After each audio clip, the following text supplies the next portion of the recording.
He's lying there, fast asleep on his stomach, completely unaware of the storm that's about to unleash. My hands are shaking, my heart racing, as I reach for the dildo in my bag.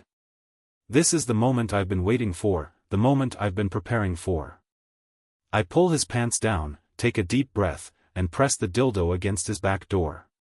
How does it feel when someone you trust does something completely unexpected and violates you like this? I ask, my voice firm, yet laced with a hint of emotion. You tell me. We were once a couple, my ex and I. We were in love, or at least, I thought we were. He was 29, I was 34, and we had been together for a few years. Life was good, or so it seemed. We had our arguments, like any couple, but we always managed to work through them. That was until the night that changed everything. We had a huge argument, one that left us both reeling. But the next morning, we woke up, and he wanted to have sex. I agreed, thinking that maybe it would help us both forget about the fight. But little did I know, he had other plans. As we were having sex, he was giggling, a mysterious, unsettling laugh. And when he was about to climax, he asked to come in my mouth. I consented, but the moment he ejaculated, I knew something was horribly wrong. The texture and sensation were completely different. I rushed to the bathroom, blocked the sink, and spat it out. It was clear and yellow. It was urine. He had intentionally peed in my mouth, out of spite, because of our fight. I was in shock, my mind reeling. How could he do this to me? I felt deeply violated, like my trust had been shattered into a million pieces. When I confronted him, he gave a careless sorry and claimed it was an accident. But I knew that was a lie.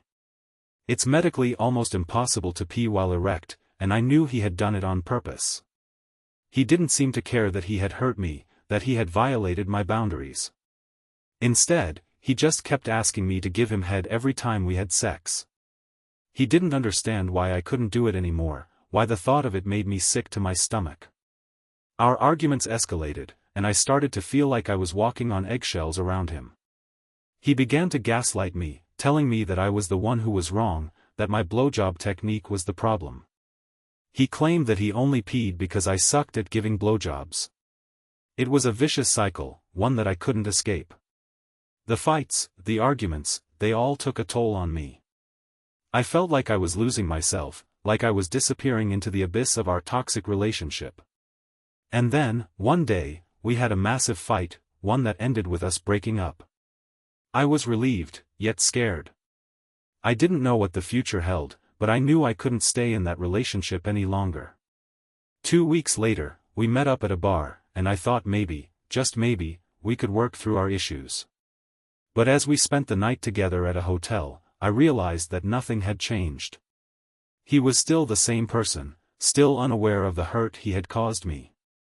And that's when I decided to take matters into my own hands. I prepared a surprise for him, a surprise that would make him understand the violation he had inflicted upon me. As I stood there, watching him lie on the bed, I felt a mix of emotions. I was angry, hurt, and scared. But I knew I had to do this. I had to make him understand. And so, I took the dildo and pressed it against his back door. How does it feel when someone you trust does something completely unexpected and violates you like this? I asked, my voice firm. He looked absolutely terrified, shocked. And in that moment, I felt a sense of satisfaction, a sense of closure. I had made him understand, made him feel a fraction of the pain he had caused me. But now, he and his friends are calling me a toxic, psycho witch. They say I'm crazy, that I overreacted. But I don't care. I know what I did was a response to the violation he inflicted upon me. I refuse to let him get away with it, to let him think that he could hurt me and just walk away. I made sure he learned the consequences of his actions. And as I look back, I realize that I have zero empathy for his victim playing. He's trying to act like he's the one who's deeply traumatized, but I know the truth. He's just trying to shift the blame, to make me look like the bad guy. But I'm not the bad guy. I'm the one who stood up for myself, who refused to be a victim. As I reflect on the events that transpired, I'm left with a sense of wonder. How could someone I loved, someone I trusted, hurt me so deeply? And how could he not understand the gravity of his actions? The world is a complex place, full of complexities and nuances. But in that moment, I knew what I had to do. I had to take a stand, to make him understand. And I did.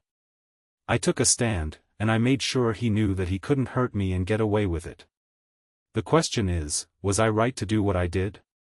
Was I right to take matters into my own hands? Or should I have just walked away, left him to his own devices? The world may never know, but one thing is certain, I will never let anyone violate me again. Was I right to cut contact and make him feel a fraction of the violation he caused me? If you made it this far, thank you for watching.